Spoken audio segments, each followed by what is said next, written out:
शहरातील न्यू गणेश मंडळ यावर्षी एक वेगळा अनोखा देखावा सादर करत आहे। सोमनाथ मंदिराची प्रतिकृती या ठिकाणी सादर केली आहे। मंडळाचे अध्यक्ष आता बरोबर संवाद साधण्यासाठी आहे। नमस्कार सर। नमस्कार। आपलं नाव? CA गिरीश गेल्डा, मंडळाचा मार्गदर्शक म्हणून मी काम करतो। या मंडळाला किती वर्ष झाली? मंडळाला जवळपास 71 वर्ष झालेली आहे। 71व्या वर्षात आम्ही रामेश्वरम धाम तामिळनाडूमधील एक प्रसिद्ध ज्योतिर्लिंग आहे आणि हिंदूच्या पवित्र 4 धामपैकी एक हे धाम आहे। ते रामेश्वरम धामच्या देखावा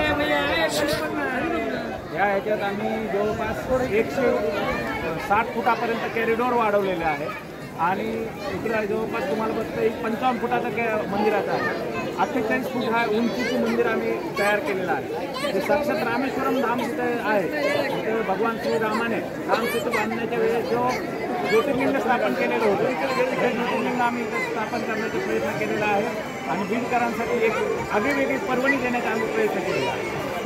हे जे मंडळाने देखावा सादर केला आहे त्याची कल्पना आणि संकल्पना प्रथम तुम्ही मांडली आणि नंतर कशी साकार आम्ही काही वर्षापूर्वी पेठबीड भाग गणेश उत्सवासाठी प्रसिद्ध होता, पण मधल्या काळात काही विविध कारणांमुळे पेठबीडमध्ये देखाव्याची परंपरा ही खंडित झालेली होती। तर आम्ही ही परंपरा परत सुरू करण्यासाठी दरवर्षी नवीन देखावे सादर करत होतो।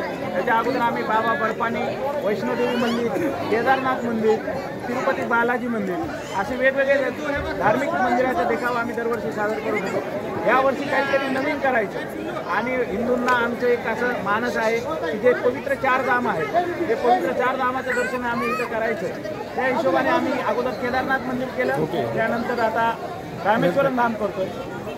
देवाच्या आशीर्वादाने आम्ही लवकरच पुढचे बाकी राहिलेले 2 धाम करण्याचा प्रयत्न करू। धन्यवाद। पुन्हा पण शुभेच्छा। धन्यवाद। ते होते गिल्डा सर यांनी या मंडळाची माहिती दिली। मी डॉक्टर श्यामचंद्र की SR न्यूज। धन्यवाद।